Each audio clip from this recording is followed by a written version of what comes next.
Does any of this sound familiar? You're tired in a way that sleep does not fix. You're cold when everyone else is comfortable.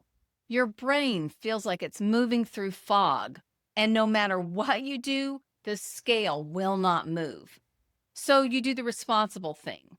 You go get your thyroid checked, and the results come back normal, and you get sent home with a shrug. Maybe you even started to wonder if it's all in your head. I need you to hear me. It's not in your head.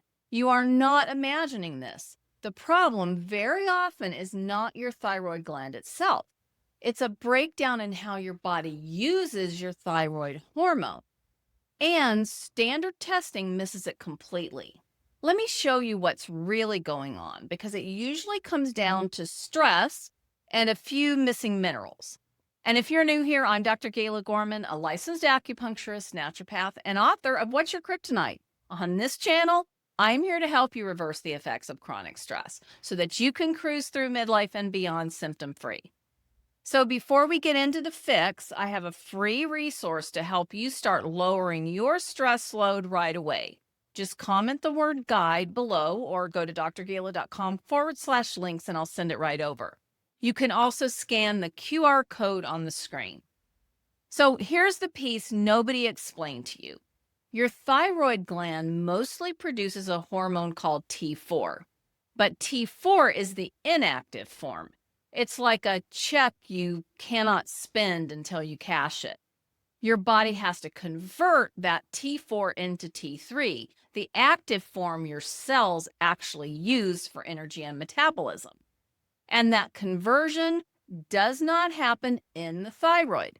It happens out in your peripheral tissues, primarily your liver and your kidneys. So how can you sit across from your doctor, be told you have a perfectly fine-looking thyroid gland and a normal TSH, but still feel exhausted, brain foggy, and completely hypothyroid?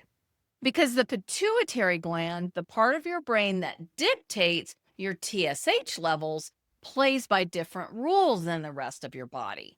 The pituitary contains a specific enzyme, type 2 deiodinase, that actually increases its local conversion of T3 during times of stress, illness, or dieting, keeping your TSH looking pretty normal. Meanwhile, the primary conversion enzyme for the rest of your body, type 1 deiodinase, is profoundly suppressed, leaving your muscles, brain, and metabolism starved for active thyroid hormone. What breaks down this conversion out in your tissues? Two big root causes. First, toxic stress and toxic load. When you're under chronic toxic stress, the exact kind high-functioning midlife women carry every day, your adrenal glands manufacture large amounts of cortisol. High cortisol tells your body to activate a different enzyme, type 3 deiodinase. That converts your inactive T4 into something called reverse T3. Reverse T3 is a dead-end version of the hormone. But worse, it's a competitive inhibitor. It literally binds to your cellular receptors and actively blocks the real active T3 from getting inside. It is your body slamming the brakes on your metabolism to conserve energy in a perceived emergency, dropping your body temperature and slowing your cellular enzymes. And to make matters worse, everyday environmental toxins like BPA from plastics and phthalates actively block your tissue thyroid receptors and reduce T4 to T3 conversion, increasing your toxic load. So remember, I said there's a second thing that we need to address, and that's missing minerals. The enzymes that convert T4 into active T3, iodothyronine deiodinase, literally require selenium to even be synthesized. They're selenoenzymes. Without adequate selenium, zinc, and iodine, this critical conversion completely stalls. And the research clearly backs this up. A randomized double-blind controlled trial published in the Journal of American College of Nutrition evaluated overweight and obese hypothyroid women. When they supplemented these women with specific dosages of zinc, 30 milligrams, and selenium, 200 micrograms, for 12 weeks, their active free T3 rose significantly, and their active to inactive thyroid ratio fundamentally improved. This is exactly the conversion problem we're talking about. We'll put that link on the screen so when your instinct says something is missing, the science agrees that giving your body the exact mineral building blocks it needs is a huge part of this story. And there's another layer to thyroid support that often gets missed: the hidden chemical load inside your own kitchen. Common exposures like nonstick cookware, plastic food packaging, and food storage habits can add stress to your endocrine system and may make it harder for your cells to use hormones properly. I created another video. The title is How to Detox Your Kitchen to Heal a Sluggish Thyroid. I walk through simple kitchen swaps that can help lower that toxic load at home. I'll put a link in the description below, and you also can click somewhere here on your screen and you can watch that next. Be sure to subscribe too, because I share practical tips on managing stress just about every week. So, how do we support a natural root cause thyroid reset? We can't just chase symptom suppression. We address the toxic load. First, we need to address the stress. No amount of minerals will fix a body that's drowning in cortisol. Chronic stress forces your body to overproduce that metabolic blocking reverse T3. Building real recovery into your day is actually thyroid medicine. Molt the stress. The MOLT method is the program that I developed. It's an acronym. M stands for mindset, O for order, L for lifestyle, and T for toxins. We do not want to just think we can carry this stress load. We need to lower the cortisol, and lowering your cortisol is what stops the overproduction of reverse T3 so your active hormones can finally dock at your cells. And the next, feed the conversion. This is food as medicine, which is always the best approach. For selenium, a single Brazil nut or two a day is often enough to fuel the selenoenzymes that generate your active T3. For zinc, think oysters, grass-fed beef, and pumpkin seeds. For iodine, turn to natural sources like sea vegetables, kelp, nori, and dulse.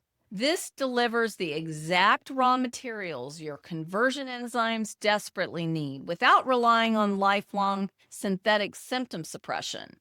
You may also want to ensure your diet is naturally anti-inflammatory, prioritizing omega-3s and fiber to reduce the systemic inflammation that suppresses active thyroid conversion.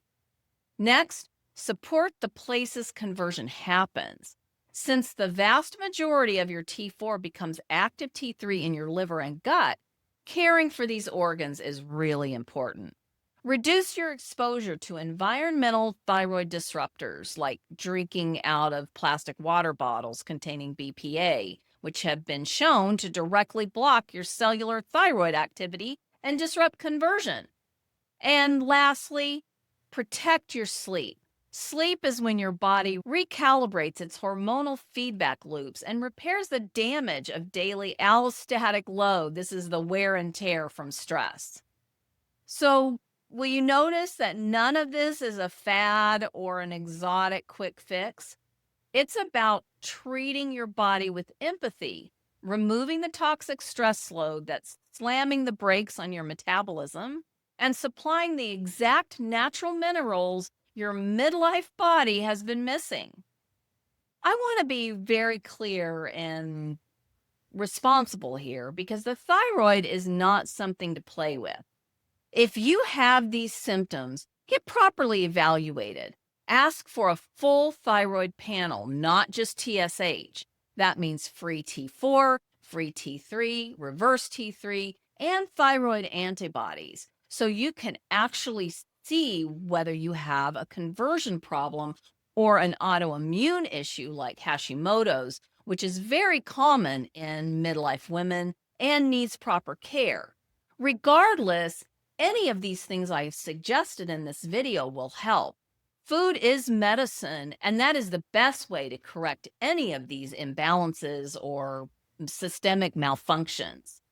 I will give you another caution here on minerals. More is not necessarily better. I will say that taking additional iodine, supplementing with iodine for a short period of time, can be helpful to reboot your thyroid. In fact, I used that myself many years ago, but too much iodine can actually worsen certain thyroid conditions, and too much selenium can be toxic. So we're talking about food-based amounts and correcting real deficiencies, not megadosing supplements. And if you're already on thyroid medication, do not change it on your own. You need to work with your prescribing physician who will take a look at the whole picture and help you manage your way off of the medication if that's what you'd like to do. If you want to understand the hidden stressors and toxic triggers that keep your hormones and your thyroid stuck, grab a copy of my book, What's Your Kryptonite? It walks you through what is really keeping your body from responding the way it should. And make sure to subscribe for more practical root cause help. I'd love to hear from you in the comments. Were you ever told your thyroid was fine while you still felt exhausted, cold, and foggy? Share your experience below. I read all those comments to better understand what you need most. And if your best efforts to live a healthy lifestyle and do all the things you've been led to think are supposed to work aren't getting the job done, you may even be feeling like you take 2 steps forward and 3 back. I have more resources to help you navigate midlife. Just go to drgala.com/links and watch my next video, where I show you how to manage the toxic stress that's sabotaging your efforts. You can eliminate the symptoms that seem to be piling up in midlife naturally, without medication, crazy diets, intense exercise, or any other unsustainable lifestyle hack.